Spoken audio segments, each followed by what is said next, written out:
Have you ever been in a difficult situation in which you didn't know what to do? Well, in this video, we're going to talk about how to gain wisdom when your faith is tested.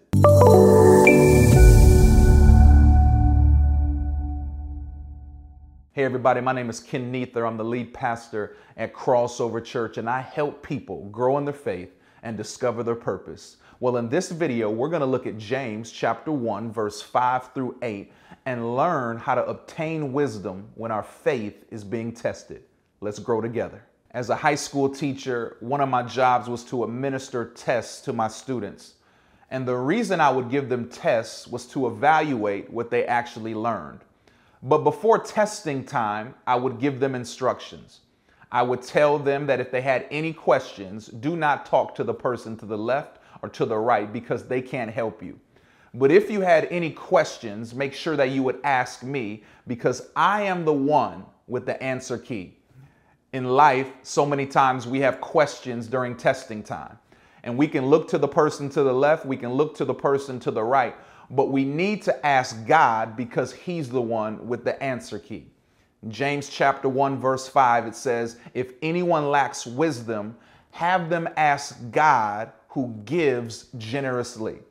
Look, if you're going through a difficult test or a season in your life, we can talk to friends, we can even talk to a pastor, we can talk to a spiritual counselor, but we need to ask God for wisdom. See, knowledge is knowing information, but wisdom is knowing what to do with information. Vance Havner says, if you lack knowledge, go to school, but if you lack wisdom, get on your knees.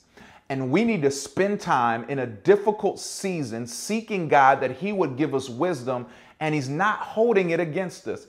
The Bible says that He gives generously to those without finding fault. God will speak to you in the middle of testing time. Ken, that's easy for you to say, but there's been times that I prayed to God and He didn't give me an answer. Do you have an answer for me? I do. It's in verse 6. It says, but when you ask for wisdom, do not doubt.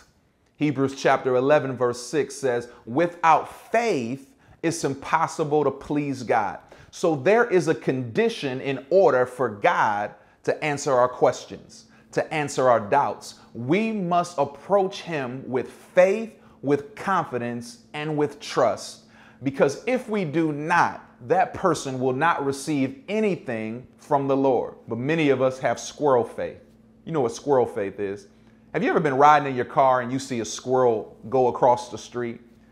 But as soon as the squirrel goes across the street, they start to doubt a little bit that they can actually make it because the car's coming closer.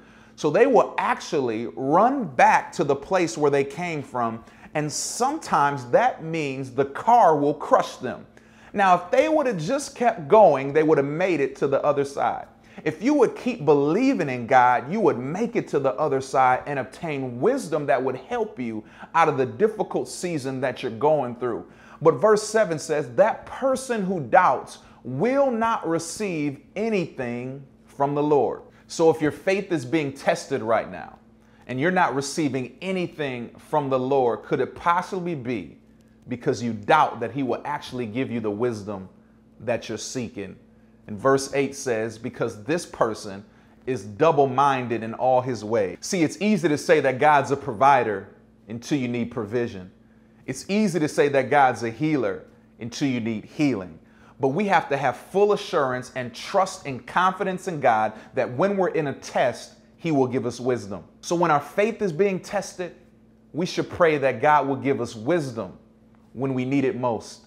And most oftentimes, the very thing that He speaks in our life might be different than the way we would handle the situation. Because trials are like pop quizzes. You never know when they're coming, but you better be prepared.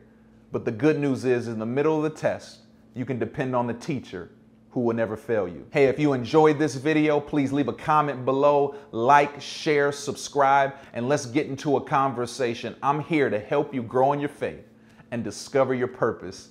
And tune in next time as we go through the book of James and learn what to do when our faith is being tested.